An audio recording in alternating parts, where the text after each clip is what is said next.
pessoal, tudo bem? Estamos aqui então para a gente fazer a nossa aula sobre projeto de pesquisa. Eu prometi para alguns alunos do TCC e aqui estou. A primeira coisa que as pessoas têm ansiedade é tipo assim, o que eu posso escrever? O que é uma coisa importante? O que é um projeto importante? Então, primeira coisa a saber, para a gente deixar esse processo um pouquinho mais relaxado não é o projeto da sua vida. Então, número 1 aqui, não Por que não é o projeto da sua vida? Porque virão outros. E não é nem se for o seu TCC, não é se for a sua dissertação de mestrado, não é se for a sua tese de doutorado, e o pós-doc, então, nem se fala, tá? Então, assim, primeira coisa, não é o projeto da vida. Depois de perceber que não é o projeto da sua vida e que tá tudo certo com isso, né? Porque ninguém é obrigado a fazer o projeto da vida em nenhum momento, a gente tem que sair ou tem que se colocar a pensar nas coisas que gosta. E aí se observar mesmo, ver aquilo que gostaria de falar, aquilo que tem a ver com a sua vida. Então, o passo número 2 é observar, é olhar em volta, tá? Então, o número 2 aqui, olhar. E aí, os alunos sempre me perguntam assim, professora, eu gosto de tal coisa, mas eu tenho um pouco de receio, porque isso pode ser, todo mundo já escreveu, eu também gosto de tal coisa, mas parece que isso é assim ou é assado. Nesse momento, não é o momento da gente ficar julgando o que a gente vai fazer ou não vai fazer, sabe? Esse é o momento da gente olhar e fazer um levantamento só, um monte, levanta opções. Então, pensei um monte de coisa, um monte de bobagem, um monte de asneira, um monte de coisa que talvez nem vão utilizar. Ok, não tem problema nenhum. Agora, a gente vai fazer uma lista, a gente vai fazer anotações sobre aquilo que a gente observou. Por que a gente vai anotar? Porque quando a gente anota, as ideias viram objetos passíveis de serem avaliados. Se tiverem na nossa cabeça, a gente não consegue avaliar. Então, número 3 é anotar, certo? Número 3 aqui, anotar. Bom, mas aí anota e faz o que com essa anotação? Faz o que com esse assunto? Faz uma lista. Na verdade, não uma lista simples. Faz uma lista como se fosse assim um cardápio. Faz uma lista com a ordem de importância daquilo que você acha ou não. Só que não no primeiro momento. Então, primeiro faça uma lista solta, tá? Eu vou fazer aqui uma para nós, para a gente dar uma olhada. Eu gosto muito de 3 partes do direito civil. Eu gosto da parte geral, eu gosto do direito das coisas e gosto do direito de família e sucessões, que eu posso até dizer que são 4, né? Então, eu vou fazer assim, o que eu gostaria de escrever agora? Assim, o que eu gostaria de escrever? Bom, eu adoro planejamento sucessório, então, vou fazer minha lista aqui, ó, planejamento sucessório, ok. Depois, eu adoro também falar de guarda, gosto muito do tema da guarda. E também, agora tá todo mundo falando de Covid, né? Podia falar de Covid. Muito bom falar de Covid, legal. Podia falar também de convivência familiar. Convivência familiar é legal. Bom, mas tô só na área de família. Bom, então podia falar dos instrumentos da REURB, porque, enfim, as pessoas vão ficar com uma crise financeira agora no pós-Covid, aí eu tenho que ficar meio atenta com esse negócio aí. Saber lá, REURB e instrumentos de regularização fundiária. O que mais que pode ter? Bom, pode ter lazer na cidade, que é algo que tem a ver com a minha tese de doutorado e que eu também gosto. Então, lazer na cidade. Lazer na cidade. Então, equipamentos públicos de lazer. Como que a gente faz isso? E também posso falar de direito penal. Gosto de direito penal, adoro direito penal. É uma ironia, tá, gente? O professor César Bittencourt,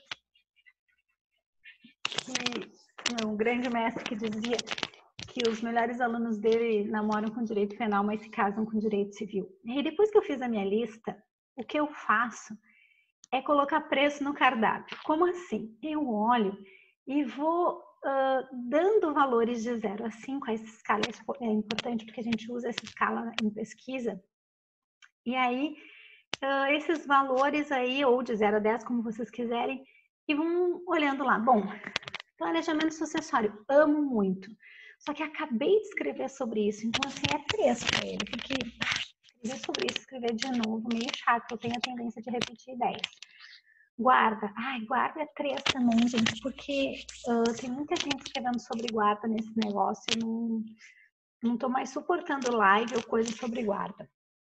Covid, Covid é chato pra caramba, mas Eu vou botar 2. Eu tô meio chateada, não gostaria de escrever sobre Covid, mas tá bem. Convivência familiar. Bom, convivência familiar é um tema legal, porque agora tá na moda essa coisa da convivência personal. Vou botar uns 4 aqui para convivência familiar. REURB. REURB é muito legal. Só que o que acontece com a REURB? A REURB eu vou ter que começar do zero uma pesquisa, porque eu não tenho nada. Então, REURB é 3. Lazer na vida e na cidade. Bom, lazer eu tenho todo o material da tese que eu podia usar. Então é 4 também. E direito penal. Bom, direito penal é 1, porque é uma outra área que eu vou ter que pesquisar total. Então vou tirar. Aí fiz a minha lista, risco os mais baixos. Então, penal, nem pensar. Covid, nem pensar. Guarda, nem pensar. Planejamento sucessório, nem pensar. REURB também não. Fiquei com convivência familiar e lazer na cidade. Uma opção que eu tenho é juntar os dois. Questão de lazer e convivência familiar, que é uma coisa interessante, importante, que pode ser tratada. Ou então eu pego algo que foi meio mal analisado, mal avaliado e penso, bom, tá na moda Covid, eu tenho um convite para escrever num livro sobre Covid, então quem sabe eu boto um 4 aqui no Covid também, e aí eu faço convivência familiar e Covid. Pode parecer meio esquisito, mas às vezes áreas que não tem nada a ver se juntam. Por exemplo, convivência e lazer na cidade. Não é nada muito, mas pode ser. Depois que eu fiz isso, gente, vem uma outra estratégia, que é uma estratégia de reduzir a complexidade desse objeto, que é encontrar nesse lugar sobre o que vocês queriam falar. Tendo esse objeto, que pode ser lazer e convivência familiar na cidade, ou então convivência familiar e Covid. E eu preciso especificar isso, eu vou precisar escolher um dos dois. Bom, para ficar mais fácil para nós, eu vou escolher convivência familiar e Covid, tá bem? Escolhi aqui convivência familiar e Covid. Agora, eu vou precisar descobrir o que eu quero falar sobre isso. E aí que os alunos se perdem muito, porque eles ficam pensando que eles vão falar alguma coisa muito ninja, muito nova, muito inovadora, e não precisa. A gente pode começar pelo fácil. E como que é o fácil? O fácil é apresentar o instituto, apresentar o contexto. Então, primeiro que eu vou colocar aqui é o instituto jurídico. Qual é o instituto jurídico? Da convivência familiar. E vou apresentar também o contexto do Covid. Certo? Então, estou aqui trabalhando com o Instituto Jurídico da Convivência Familiar e estou trabalhando com a ideia do Covid. Depois que eu apresentei o contexto, eu vou colocar qual é o problema que eu quero resolver. Se eu não sei qual é o problema que eu quero resolver. Bom, como que funciona para mim, Simone? Eu chamo uma pessoa, tem que ser uma outra pessoa, não pode ser eu. E aí, eu peço para ela, fulano, pega um lápis e um papel e anota o que eu te disser. Como assim? Sério? Anota o que eu te disser. Essa pessoa tem que ser do direito? Não, não precisa. Tá, mas como assim?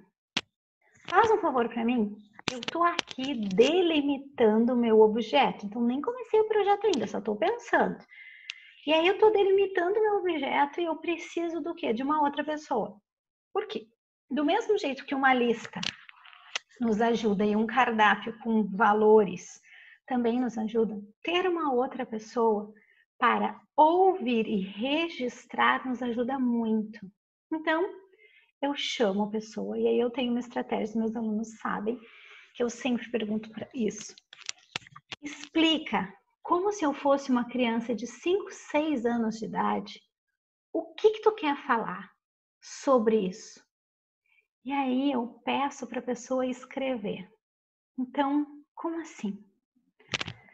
A pessoa pega o papel e a caneta e eu digo, fulano, mãe, anota aí para mim.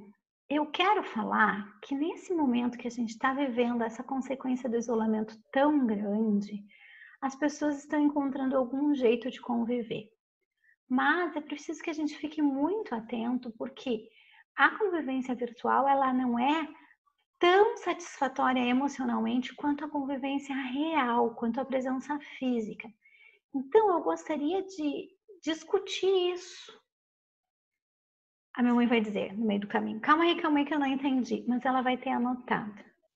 A partir dessas anotações, eu sublinho na letra dela mesmo as coisas que são importantes e ali eu já tenho o meu problema.